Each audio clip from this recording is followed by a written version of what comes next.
제가 이 거름을 잘못 주는 바람에 이게 겨울초들이 피해를 많이 입고 회복이 아주 어려운 것 같습니다. 그래서 저번에도 말씀드렸듯이 우비로 주실 때는 작물을 잘 고려해서 조금 멀찍이 조심해서 주시는 게 좋을 것 같습니다. 오늘은 이제 이 나무들 약간 가지가 좀 이렇게 복잡한 것들은 좀 전지를 해줬거든요. 이 밤나무 같은 경우도 이렇게 좀 잘라서 좀 간소하게 해줬고, 이 앵두나무도 그렇고, 또 이게 아마 매실나무일 건데, 매실나무, 저쪽에 이제 밤나무, 그 다음에 이게 보리수 나무도 이 안쪽은 이렇게 좀 잘라줬습니다. 그리고 모가나무도 키가 너무 위쪽으로만 자라는 것 같아서 좀 위쪽 부분은 이렇게 잘라줬거든요. 그래서 여러분들도 이제 그 좀 기회 되실 때 텃밭에 혹시 이제 과일 나무나 이런 거 심어 두셨다면 보면은 이제 겨울에 그 이렇게 말라서 죽은 가지들도 있고, 또 공기나 햇빛이 들어가지 뭐 않을 수 있는 이런 안쪽 가지라든지 이런 것들은 조금 정리를 해 주시는 게 좋을 것 같습니다. 저쪽에 이제 사과나무 같은 경우는 일단 그 저희가 그 홍로 같은 경우는 또 뭐 좀 복잡하게 됐을 때 가지를 좀 이렇게 잘라 주셔도 되는데, 근데 사과 같은 경우는 지금은 조금은 이제 꽃눈들이 형성돼 있는 상태라서 일단은 이제 좀 두셨다가 적화를 하신다든지 그런 방식으로 하는 게 더 나을 것 같습니다. 그 대추나무 같은 경우도 여기는 안 잘렸네요. 하여튼 좀 이 정도 길이로 해서 깔끔하게 이렇게 좀 잘라 주시는 게 또 가지를 좀 더 이제 자라게 하는데 도움이 될 것 같습니다. 그리고 이렇게 가지치기를 하면 아무래도 열매 쪽으로 좀 더 많은 양분을 보낼 수 있기 때문에 가지치기를 하는 것이 좀 더 효과적일 것 같습니다.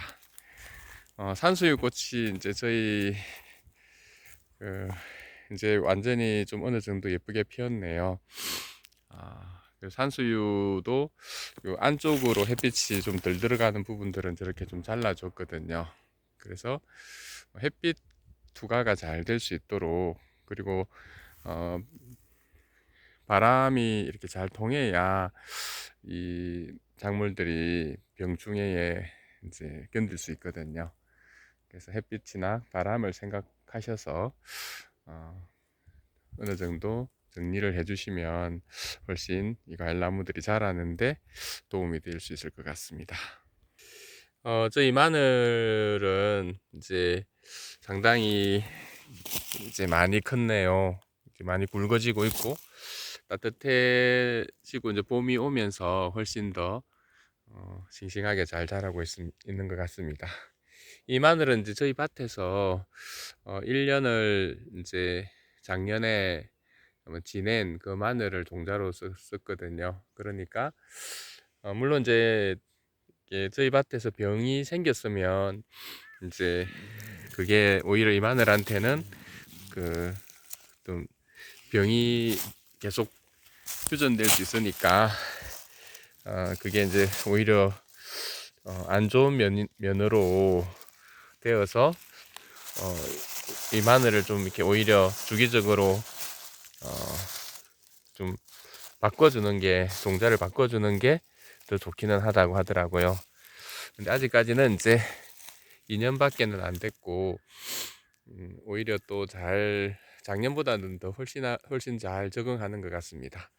그래서 한 2, 3년 정도는 저도 잘은 모르지만 한 2년 정도는 종자를 썼던 종자를 사용하셔도 큰 무리는 없을 것 같거든요. 그리고 저번에 저희가 그 쌍난 적양파인데 그 심었던 그 적양파들이 오히려 제가 좀 늦게 심었던 양파들보다 훨씬 더 튼튼하게 또 잘 자라고 있네요. 그래서 혹시 뭐 작년에 수확하신 그 양파가 싹이 났다든지 그럴 경우는 이런 식으로 그 가을에 심어 주시면 일단 이게 또 결과적으로 나중에 얼마만큼 클지는 모르지만 아직까지는 또 오히려 더 잘 자라고 있는 것 같습니다. 버리지 마시고 또 이렇게 활용을 하셔도 될 것 같습니다. 좀 늦게 심었던 요거는 흰 양파인데 제가 저번에 이제 조금 비료도 웃거름도 뿌려주고 물도 좀 주고 하니까 저번보다는 훨씬 더 이제 잘 자라고 있는 것 같거든요. 근데 이런데 비닐이 막 뜯기고 그 밑으로는 보니까 잡초가 이거 지금 많이 좀 올라오고 있는 것 같습니다. 또 여름 되면 또 이 잡초들과의 어떤 전쟁이 될 것 같은데 또 어마무시하게 많이 올라오겠죠. 일단 그래도 늦게 심었던 양파지만 죽지 않고 좀 작지만 그래도 잘 자라고 있습니다. 일단 나중에 수확할 때까지 얼마만큼 크는지도 한번 보여드리도록 그렇게 하겠습니다. 오늘은 저번에 만들어 두었던 이 감자고래에 시감자를 심을 예정이거든요. 저번 시간에 올려드렸던 그 감자를 이렇게 잘라서 좀 말리고 그늘에 이렇게 두었더니 다시 또 이 감자 새싹이 좀 더 바릇바릇 좀 잘 튼튼하게 이렇게 자라나는 것 같습니다. 일단 이 감자들을 여기 골에다가 이제 심어주고 일단 이 멀칭 비닐 가운데 흰색이 있는 이 멀칭 비닐로 위에 덮어 줄 예정입니다. 지금 3월이지만 한밤중에는 또 영하까지 내려갈 때가 있거든요. 그래서 너무 추우면 이 감자들이 냉해를 입을 수 있어서 구멍을 뚫지 않고 일단은 이 가운데다가 감자를 심은 다음에 이 멀칭 비닐로 멀칭을 한 2, 3주 이렇게 구멍을 뚫지 않고 덮어뒀다가 이 감자들이 이제 싹이 좀 더 커서 올라오면 이제 그때 이제 이 멀칭을 뚫어줘서 감자가 자랄 수 있게 그렇게 할 예정입니다. 여기는 미리 이제 거름이나 그 석회를 좀 뿌려 주었던 곳인데 감자를 심으실 때는 요 싹이 좀 위쪽으로 올라올 수 있도록 이렇게 한 다음에 이렇게 묻어 주시면 됩니다. 거리는 뭐 한 10cm나 15cm 정도로 해서 이렇게 심으시면 되거든요. 이런 식으로 싹이 위로 올라올 수 있도록 해주고 지금 이제 보시다시피 상당히 좀 그 깊이가 제법 깊은데 그래서 감자 같은 경우는 너무 얕게 하면 안 되고 그래도 이 자기의 한 1.1배나 1.5배 정도 깊이로 이렇게 심어 주시면 되거든요.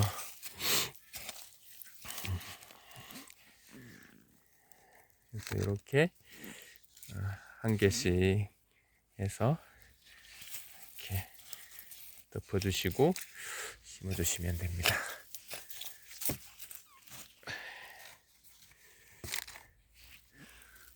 이렇게 이제 일단 저렇게 좀 한 개의 싹이 좀 적게 난 것 같은 경우는 그냥 한 개를 통째로 이렇게 심으셔도 되거든요.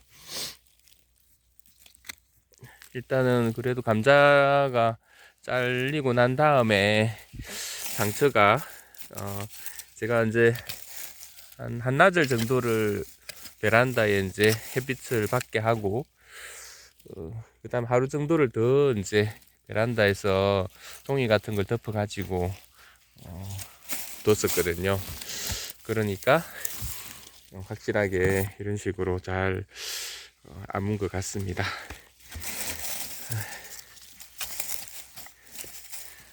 자, 1.5배 정도로 해서 이렇게 감자를 심어 주시면 됩니다. 혹시나 뭐 너무 혹시 안 올라오지 않을 걸 좀 걱정이 되시면 조금 더 간격을 줄인다든지 아니면 2줄 정도로 이렇게 심었어도 무리가 없을 것 같거든요. 자, 이렇게 이제 한 줄을 다 심었고, 일단 이 나머지 3줄도 심은 다음에 그 가운데 흰색 배색이 있는 비닐을 멀칭을 하도록 하겠습니다. 이런 식으로 이제 감자를 다 심어준 후에 여기 이제 물을 좀 줬습니다. 물을 좀 주고 저렇게 배색 필름을 이렇게 깔아줬거든요. 그래서 저 배색 필름의 구멍은 나중에 이제 감자 싹이 파릇파릇 올라오면 이렇게 이제 구멍을 뚫어줄 예정입니다. 나머지 2개도 일단 덮어주고 감자 심기를 계속 하도록 하겠습니다. 드디어 비닐 작업을 다 했습니다. 이렇게 이제 감자를 이렇게 비닐로 이제 덮어서 한 3, 4주 정도 지나면 이제 감자 싹이 땅 위로 올라와서 이제 이 비닐 밑에 파랗게 보인다든지 비닐을 살짝 이렇게 밀어 올리거든요. 그때 이제 그 구멍을 뚫어 주시면 일단 그 3월달 감자가 이제 냉해를 입지 않고 좀 더 건강하게 빨리, 그러니까 이런 경우는 2월 달에 이제 좀 빨리 심어서 장마 기간까지 좀 긴 시간을 확보할 때 이런 식으로 하시면 좀 도움이 될 것 같습니다. 자, 오늘 텃밭에서 이제 감자를 한번 심어 봤습니다. 여러분들도 지금 이제 3월 날씨가 많이 따뜻해졌으니까 텃밭에 나가셔서 감자를 또 이런 방식이라든지 또 자신만의 방식으로 심어 보시는 것도 좋을 것 같습니다. 자, 오늘도 함께 해주셔서 감사합니다.